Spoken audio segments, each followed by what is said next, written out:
Yang menjadi menarik dari Rasulullah adalah beliau ini ya, segala bentuk perilaku baiknya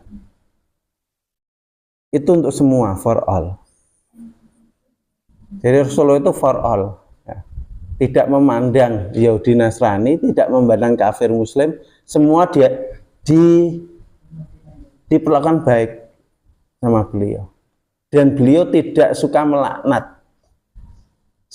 Disakitin kayak apapun, beliau tidak melaknat, tapi selalu mendoakan.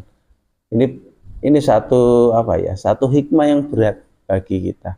Harapannya kita seperti itu ya, disakiti berkali-kali, tapi yang keluar dari mulut kita adalah doa terbaik untuk orang yang menyakiti. Nah, berat ya Bu ya. Ya berat ya. Bukan berarti tidak bisa. Saya ulangi, berat itu bukan berarti tidak bisa. Karena Nabi itu juga manusia. Buktinya beliau bisa dalam hidupnya. Kalau Quran sudah memberikan gambaran itu, berarti manusia di dunia ini sebenarnya bisa seperti itu. Jadi semakin dibenci, semakin disakiti, semakin mendoakan orang yang menyakiti. Yang keluar itu doa yang baik. Nah, sebab itu banyak potong-potongan cerita beliau di Ibu kalau lihat di Sirah Nabawiyah ya. Dulu juga pernah saya ungkap bagaimana beliau di Taif sudah dilempari batu, berdarah, malaikat tidak terima. Yang tidak terima bukan beliau, malaikat saja nggak terima. Sudah datangi pada Rasulullah, akan kuangkat jabal itu, gunung itu, bukit itu akan kujatuhkan ke negeri Taif, penduduk Taif. Apa kata beliau? Tidak, saya tidak mau. Saya berdoa, tolong diamini, malaikat suruh mengamini. Saya berdoa semoga dari keturunan Taif ini akan menjadi panglima besar besok yang menyebarkan Islam. Akhirnya betul. Salah satu beliau wafat, baru hadir seorang panglima dari Taif yang menjadi penyebar Islam sampai ke berbagai negeri. Ya, itulah hebatnya beliau. Jadi disakiti tapi mendoakan, tak sampai beliau tidak sempat melihat itu. Jadi doanya terkabul, beliau sudah wafat. Ya, harapannya kita bisa meneladani salah satu sikap beliau. Itu pun juga tidak memberikan jaminan bahwa orang yang dekat dengan beliau itu juga mau mengikuti beliau. Kebaikan itu tidak ada jaminan. Buktinya keluarganya sendiri banyak yang tidak mau mengikuti. Pamannya Abu Lahab, Abu Sufyan, Abu Jahal itu pamannya semua.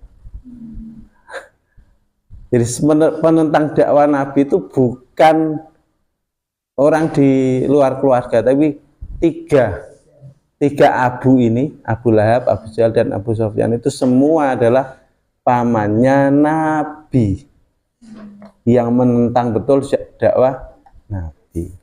Tapi beliau juga tidak punya rasa untuk menyakiti, tapi mendoakan selalu dan mendoakan ketiga pamannya ini. Meskipun akhirnya yang bisa masuk Islam cuma Abu Sufyan. Yang dua meninggal dalam keadaan tidak Islam. Abu Sufyan ini meninggalnya dalam keadaan Islam karena ketika Fathul Mekah beliau menyatakan diri masuk Islam.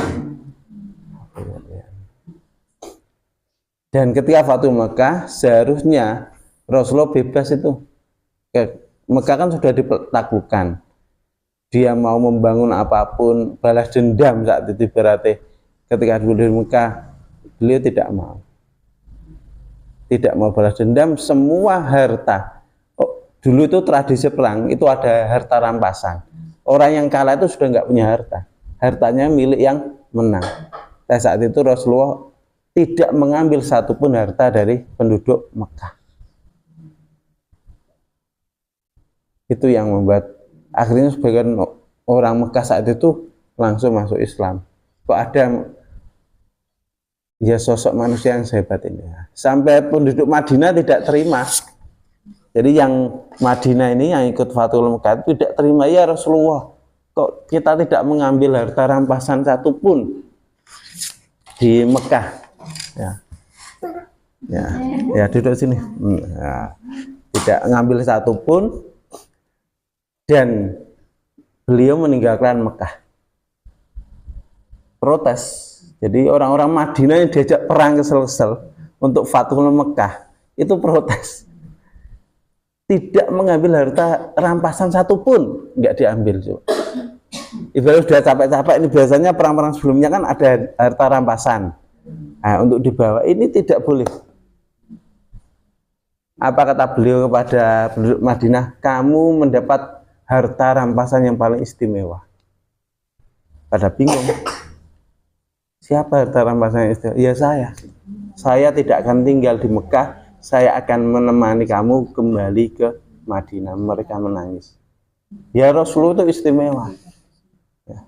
Rasulullah tidak memilih tinggal di Mekah, maksudnya tanah kelahirannya Mekah. Dia memilih kembali ke Madinah. Yang itu membuat sekarang Madinah juga menjadi bagian tempat haji dan umroh. Karena ada makam Nabi Rasulullah Muhammad SAW. Orang haji dan umroh mesti di Mekah dan Madinah. Meskipun ritual haji ada di Mekah. Kita haji, misalnya ritual haji aja di Mekah cukup. Tapi kita kan enggak. Pasti ke Madinah. Umroh juga sama, umroh itu di Mekah sudah cukup. Tapi misalnya pengen hemat gitu ya, pengen hemat biaya, ya udah enggak ke Madinah, cukup ke Mekah saja sudah sah umrohnya. Tapi kan tetap kita akan pasti mampir ke Madinah karena kecintaan, kerinduan kita pada Rasulullah. Itu yang membuat Madinah itu menjadi munawwarah. Yang membuat hebat itu ya orangnya. Silakan kamu memiliki Mekah, tapi kamu tidak memiliki Rasulullah. Itu yang istimewanya Madinah. Lahir boleh di Mekah, tapi beliau meninggalnya, wafatnya di Madinah.